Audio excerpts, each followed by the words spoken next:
Hey, what's up, cats and kittens? And shout out to all my cerebralites. It is me, the Cerebral Diva, and she is back with another episode of In the Loop. And in today's episode of In the Loop, we're going to talk about the ubiquitous story that's everywhere. It's nonstop. Everyone else is talking about it. Everyone else can't seem to stop talking about it. So, hey, I'm only human. So let's talk about Jussie Smollett one more again. Um, Okay, so at this point, I think at the very least we all can agree that something in the milk is not clean. There's some things here that just don't make sense, some pieces that don't add up, and the preponderance of evidence leads me to believe that this is a hoax, that this is a farce, that this is something that Jussie created. Now, let me say this: even if he created it, I'm still Team Jussie. And let me tell you why I'm still Team Jussie. And I know some people may have a little bit of an issue with this, but if you do, oh well. My channel, my thoughts, my position. The reason I still support Jussie, or the reason I will continue to support Jussie, is until the motive behind what he did, why he did, is revealed. If Jussie speaks up and says, I did this because I wanted attention, I can't support that. If Jussie speaks up and says, I did this because I felt our country was in a very dire position, I felt that, desperate times call for desperate measures, I'm on board for that. I understand why he would take things to that level. Not saying that I would do it, but I understand why he would, or why he would be driven or feel compelled to do something as egregious as creating a fake hoax.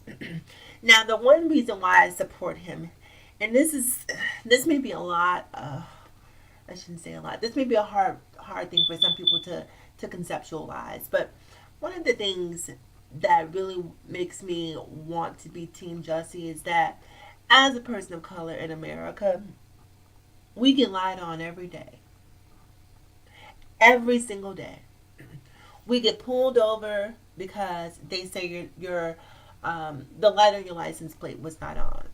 When you get home and you have somebody press the brakes for you, you see that, hey, wait a minute, my brake lights are working, the light on my license plate is there, but just because I happen to be a person of color, I got pulled over and lied to about the reason why I was pulled over.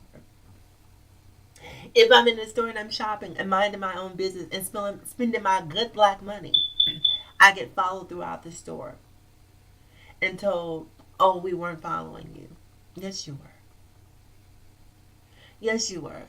As black people, we watched countless black men be accused of rape, falsely accused, and be imprisoned.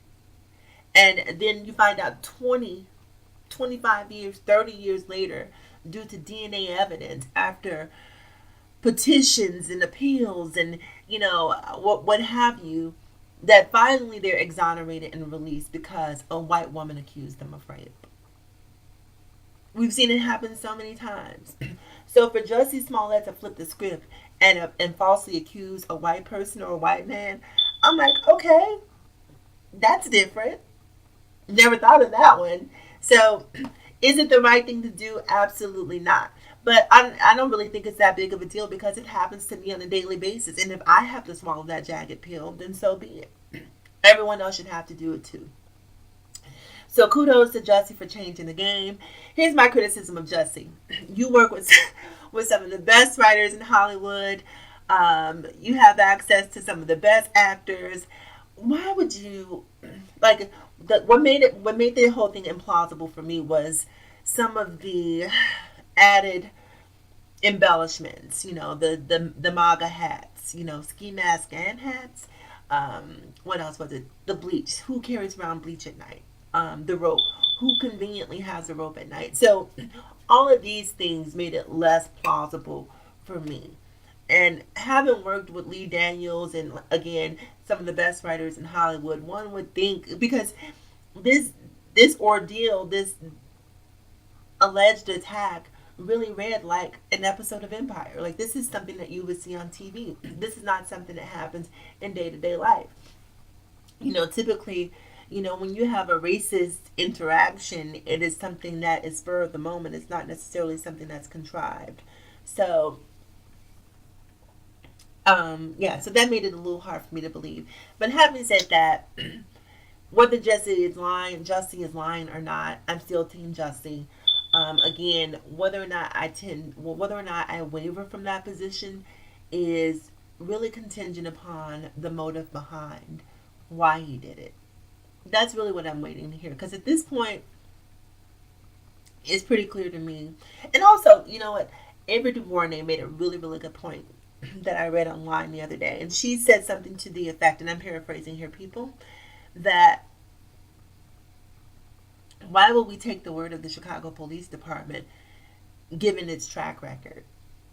You know what I mean? And how is all of this information about a case being leaked to the public? Like, why is there no confidentiality? Why is this case pretty much an open book as far as the public goes? Why are all of these leaks happening, and who's responsible for them?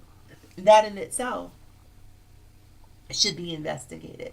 So I think that that's a very good point. The Chicago Police Department has a history of racism, a history of homophobia. So there's more to the story than that which we see. So until all of the pieces are put together, until the entire story comes out, until I hear from Jussie, in a candid interview, it's whatever for me. It's just not that big of a deal. That's it. That's all, folks. It is me, the Cerebral Diva. Remember to like, comment, subscribe, and share if you care. Also, remember to live better, love harder, and think smarter. It is me, the Cerebral Diva, and I'll talk to you guys again soon.